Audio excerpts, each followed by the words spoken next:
संतोष जी, आप इस अयोध्या आंदोलन से कैसे जुड़े?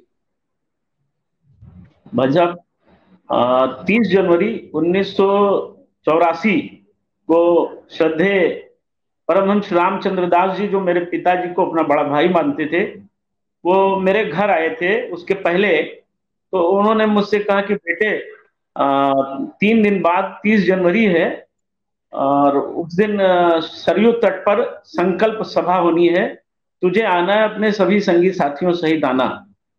तो मैंने कहा गुरु जी जरूर आऊंगा। उस समय मैं हाई स्कूल का विद्यार्थी था।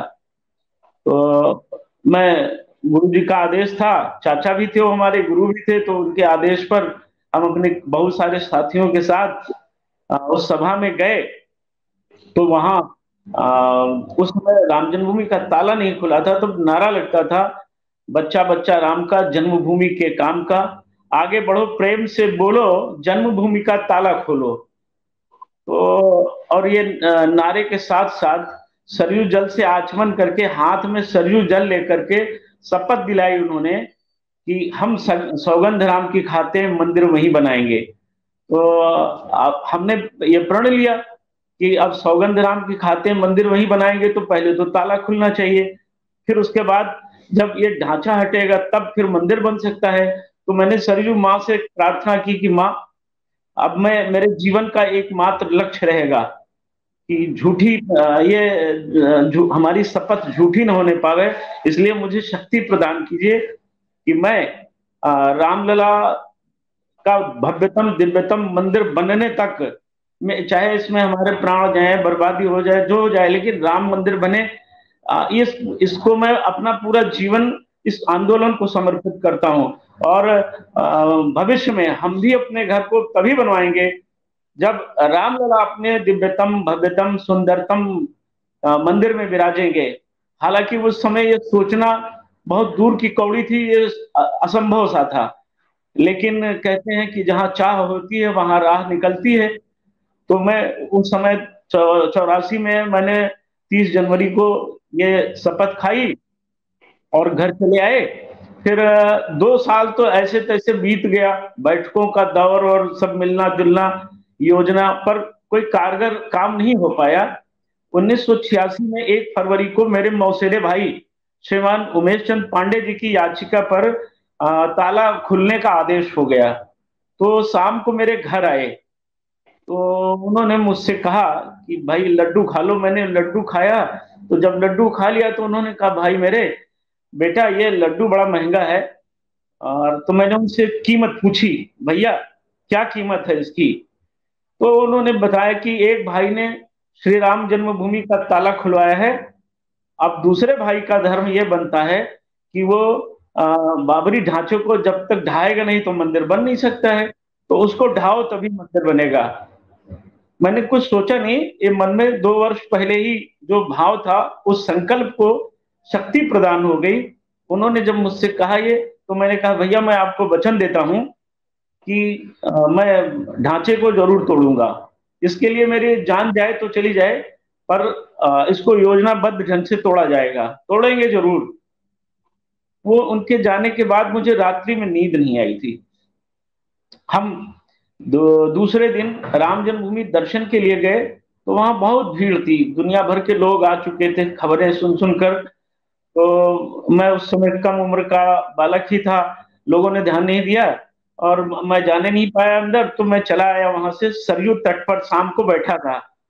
तभी पीछे से एक दिव्य संत ने मेरी सिर को थपथपाया, और मैं बड़ा दुखी था, बड़ा मतलब निराश, यूं कह सकते हैं कि मन में बड़ी निराशा थी कि दर्शन भी नहीं कर पाया, तो काम कैसे होगा। महात्मा जी ने मुझे मेरा सिर थपथपाया और कहा, क्यों बेटा, क्या चाहते हो, क्या सोच रहे हो? बाबरी मस्जिद ढाओगे, मंदिर वहां बनाओगे? ये कोई एक दिन का खेल नहीं, बच्चों का खेल नहीं। अब तक 450 वर्ष लग गए इस आंदोलन में, 10 लाख लोगों के प्राण चले गए, और छोटी मुंह बड़ी बात कैसे तुम्हारे मन में आ गया? तो मैंने कहा, गुरु जी, मैं उनके चरणों में लेट गया और मुझे लगा मेरे मन की बात ये कैसे जानते हैं, तो मेरे मन का भाव उनके प्रति बहुत अच्छा हो गया। मैंने उनसे कहा, गुरु जी, मेरे जीवन का लक्ष्य यही है। तो उन्होंने कहा कि बेटा, कल 9 बजे आ जाना। मैं तुम्हें रामलला, जिनके काम के लिए तुम उद्यत हो रहे हो, तैयार कर रहे हो अपने को, जिनके लिए तुम दुखी हो, पीड़ित हो, जो तुम्हारे हृदय में ज्वाला सी भभक रही है, तो आओ पहले उनसे तो दर्शन करो, उनसे तो अपनी बात को। तो मैं दूसरे दिन सुबह 9 बजे वहां पहुंच गया। तो महाराज जी सामने से आते हुए दिखाई पड़े। भैया वो इतने सुंदर थे, वो इतने इतने तेजस्वी थे कि उन्हें देखने के बाद आंखें चुंधिया जाती थी। गजब के व्यक्तित्व थे। मैं उनके चरणों में वहीं लेट गया। आगे आगे वो, पीछे पीछे मैं। रामलला के पास पहुंचे, सारे पुलिस अधिकारी, भीड़ में जो लोग थे, जनता जनार्दन, दर्शनार्थी, शरणार्थी, जो भी अभ्यागत सन्यासी, जो भी, सब हट गए वहां से। उनको देख देख कर लोग हाथ जोड़कर प्रणाम करते, हट जाते।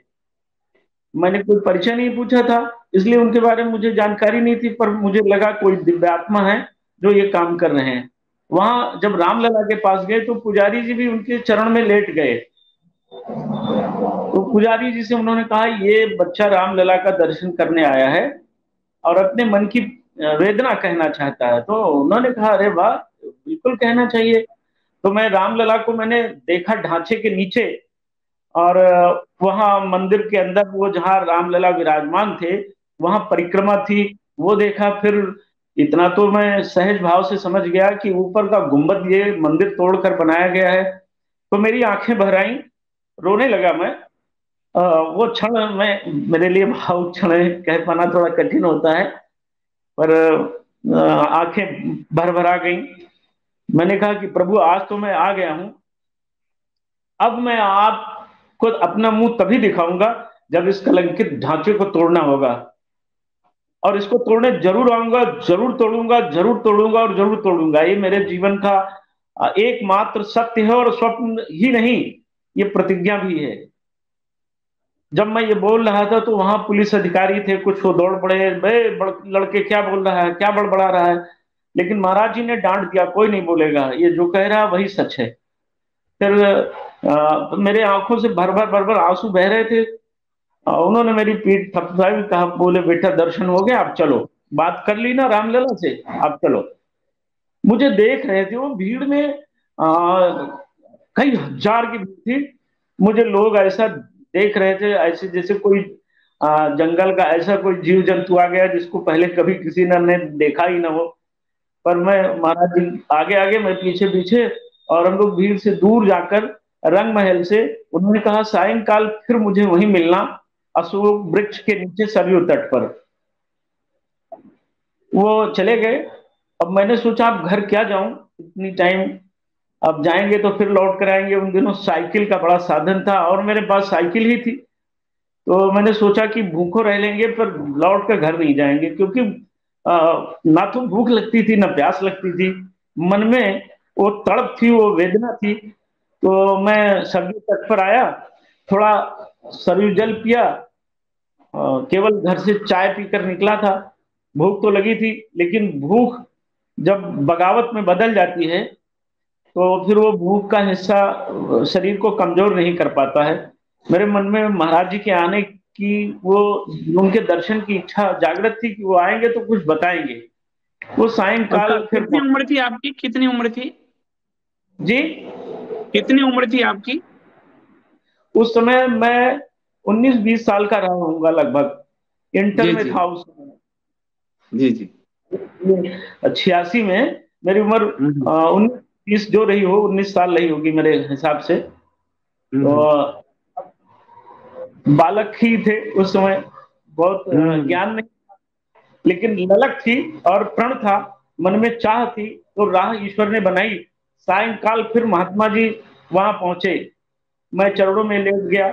साष्टांग प्रणाम के बाद वो चौकी पर बैठ गए। आज भी सरयू तट पर आप आएंगे तो वहां चौकियां पड़ी रहती हैं पुरोहितों की। तो वो चौकी पर बैठ गया और मैं नीचे उनके चरणों में बैठ गया। उन्होंने कहा कि बेटे, इस तरह काम नहीं चलेगा, कुछ 200-400 लोगों की टीम बनाओ और उनको मजबूत करो।